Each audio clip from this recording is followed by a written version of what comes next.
Hello दोस्तों, नमस्कार। स्वागत है आपका देवभूमि उत्तराखंड के खूबसूरत गांव धनागरी गांव से। और अभी मेरे ब्लॉग की शुरुआत हो रही है सुबह से। तो दोस्तों अभी यहाँ पर सुबह के 6 बज रहे हैं।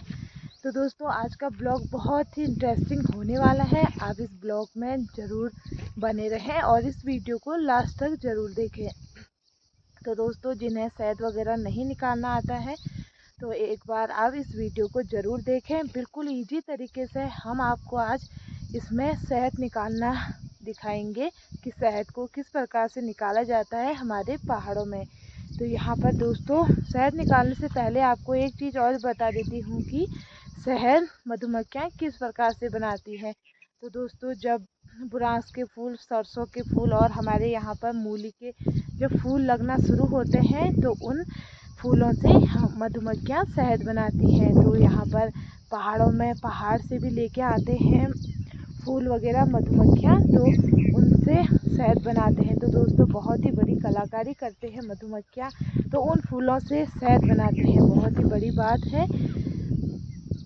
और दोस्तों अब ज़्यादा ना कहते हुए चलते हैं हम अपने मधुमक्खियों के पास। तो हमारे यहाँ पर 2 डिब्बों में मधुमक्खियाँ हैं। तो पहले एक डिब्बे में से निकालेंगे और आवश्यक सामग्री क्या क्या चाहिए शहद निकालने के लिए। तो दोस्तों चलते हैं यहाँ पर। तो दोस्तों यहाँ पर शहद निकालने के लिए आवश्यक सामग्री क्या क्या चाहिए वो मैं आपको बता देती हूँ। तो यहाँ पर हाथ, पाँव और मुंह को बिल्कुल ढकना है। जैसे कि पापा यहाँ पर मोजे पहनने हैं तो दोनों पैरों में मोजे पहनने हैं। और उसके बाद से यहाँ पर जो हम और जब हम छत्ता खोलते हैं तो यहाँ पर आवश्यक सामग्री चाहिए गोबर, ब्रश और कुदाल। और यहाँ पर बोरे में धुआं लगा हुआ और ये है दोस्तों यहाँ पर धूप। और यहाँ पर हाथों में यहाँ पर लगा रखे हैं पॉलीथीन। तो यहाँ पर मम्मी बांधी है पॉलीथीन। और पानी चाहिए और एक पलटा चाहिए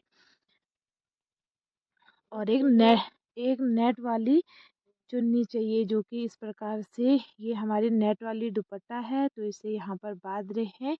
तो मम्मी यहाँ पर लगी है बांधने में। तो अच्छे से बांधना है दोस्तों आपको, बिल्कुल प्रॉपर। जब आप शहद निकालते हो तो आपको बिल्कुल प्रॉपर यहाँ पर बन के जाना है। पूरा मुंह ढकना है, हाथ ढकने हैं और पाँव ढकने हैं। तो यहाँ पर पापा के हाथों में पॉलीथीन भी लगा दिए हैं और मुंह भी ढक दिया है। तो दोस्तों यहाँ पर कुदाल का ये काम है कि यहाँ पर हमें किस प्रकार से जो उनका छत्ता होता है और जो बाहर से ढका होता है डिब्बा जैसा, तो उसे किस प्रकार से खोलना है। तो यहाँ पर इसे धीरे धीरे कुदाल से खोलना है। तो यहाँ पर पापा खोल रहे हैं। तो थोड़ी बहुत मधुमक्खियाँ भी बाहर आ गई हैं। तो दोस्तों इस प्रकार से हमें इनका छत्ता खोलना है धीरे धीरे। और जो ब्रश है उसका क्या काम है दोस्तों, मधुमक्खियों को धीरे धीरे हटाना है यहाँ पर। और पहले यहाँ पर करनी है मधुमक्खियों की पूजा। और अब यहाँ पर ब्रश का काम शुरू हो रहा है। तो ब्रश को हमें धीरे धीरे लगाना है, इस डिब्बे में से मधुमक्खियों को हटाना है। और अब हमें इसमें लगाने हैं पानी। तो यहाँ पर पानी के छींटे मारने हैं ताकि जो मधुमक्खियाँ हैं वो बाहर को चली जाएगी। और हमारे यहाँ पर ढेर सारे लाइट में इतने सारे मधुमक्खियाँ आ गई हैं। तो पापा यहाँ पर पलटे से इन छत्तों को काटते हैं। तो दोस्तों पलटे का काम यही है कि छत्तों को काटने का। तो और ब्रश से इन जो मधुमक्खी लगी हुई हैं छतों में तो उन्हें साफ करना है। और इस प्रकार से पापा ने यहाँ पर मधुमक्खी के छत्ते भी काट दिए हैं। तो पूरे एक डिब्बे में इतने छत्ते आ गए हैं। और दोस्तों यहाँ पर ये काम भी हो गया है पूरा। और यहाँ पर पापा अब करने लग गए हैं लिपाई। तो चारों तरफ से हमें अच्छे से लिपाई करनी है ताकि मधुमक्खियाँ बाहर को ना आए और उनका डिब्बा भी ना खुले। तो इस प्रकार से हमने यहाँ पर गोबर की लिपाई कर दी है। तो दोस्तों एक हमारे पे मधुमक्खी का एक डिब्बा और है तो उसे भी आप खोलना है। तो उसे भी इसी प्रकार से खोलना है धीरे धीरे कुदाल की सहायता से। और वही सामग्री आपको यहाँ पर भी चाहिए सेम, पानी, पलटा, कुदाल। और यहाँ पर पूजा भी करनी है, पूजा के लिए धूप भी लेनी है आपको और धुआं भी लगाना है। एक थोड़ा सा बोरे का टुकड़ा जला के उसमें धुआं भी लगाना है आपको ताकि जो मधुमक्खियाँ हैं वो बाहर को चली जाएगी। और थोड़ा थोड़ा पानी के छींटे भी मारने हैं, तो कि जो मधुमक्खियाँ हैं वो अंदर को ना आए। तो यहाँ पर भी ये बॉक्स पापा ने खोल दिया है, तो इसमें भी इतनी सारी मधुमक्खियाँ हैं और छत्ते भी लगा रखे हैं इसमें।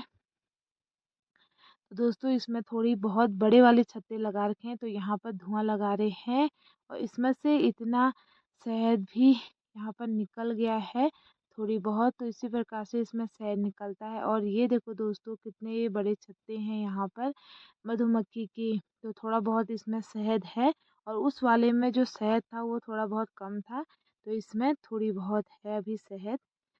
तो यहाँ पर दोनों छत्ते हमने यहाँ पर मधुमक्खी के काट दिए हैं और दोनों परातों में अलग अलग छत्ते रख दिए हैं। तो इसी प्रकार से यहाँ पर ये धीरे धीरे शहद भी यहाँ पर निकलने लग गया है। तो इसी प्रकार से अब हमें करनी है इसकी लिपाई। तो लिपाई भी सेम उसी प्रकार से करनी है जिस प्रकार से पहले वाले डिब्बे की हुई थी।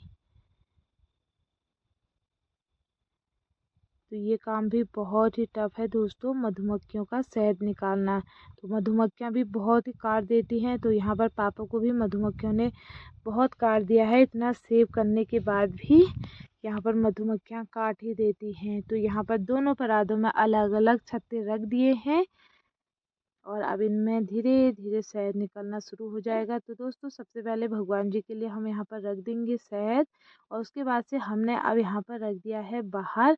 जो धूप में शहद यहाँ पर आराम से निकलता है धीरे धीरे। तो यहाँ पर थोड़ा बहुत शहद निकल रहा है। तो इसी प्रकार से हमें 2-3 दिन इस शहद को रखना है बाहर धूप में। तो इसी प्रकार से निकलते रहेगा। और दोस्तों ये बिल्कुल पियर शहद है। ये देखो दोस्तों मधुमक्खियाँ भी क्या कमाल का करती हैं, कहाँ से निकाल के लाती हैं ये शहद वगैरह और किस प्रकार से बना देती हैं। ये भी एक कलाकारी है दोस्तों। और धीरे धीरे ये देखो इतना शहद यहाँ पर निकल रहा है और ये बिल्कुल पियर शहद है दोस्तों। आपको शहद हमेशा खाना है। रोज़ 1 चम्मच खाओगे तो आपके कमर में दर्द भी नहीं होगा और घुटनों में भी दर्द नहीं होगा। तो ये शहद हमारे लिए बहुत ही लाभदायक है। और दोस्तों ये मधुमक्खियाँ फूल वगैरह से ये शहद बनाती हैं। तो यहाँ पर देखो किस प्रकार से टपक रहा है शहद अपने आप। तो मैंने एक डिब्बे में ये शहद थोड़ा थोड़ा 1 चम्मच से निकाल के रख दिया है। तो यहाँ पर मेरा आधा डिब्बा होने वाला है। तो इसी में मैं भर रही हूँ धीरे धीरे। तो 1-2 दिन और रखना पड़ेगा धूप में, तो यहाँ पर ये अच्छे से पिघल जाएगा और इसी प्रकार से मैं अपने डिब्बे को भरते रहूँगी। तो दोस्तों आप भी अपने घरों में मधुमक्खी का छत्ता ज़रूर बनाएं। आप एक बॉक्स बनाएं उनके लिए और वहाँ पर पूजा करें। तो कुछ दिनों के बाद से आपके वहाँ पर भी मधुमक्खियाँ आ जाएंगी। और दोस्तों अगर आपको मेरी ये वीडियो अच्छी लगी तो आप इसे लाइक सब्सक्राइब ज़रूर करना। मैं मिलती हूँ जल्दी आपको एक नई वीडियो में। तब तक के लिए दोस्तों बाय।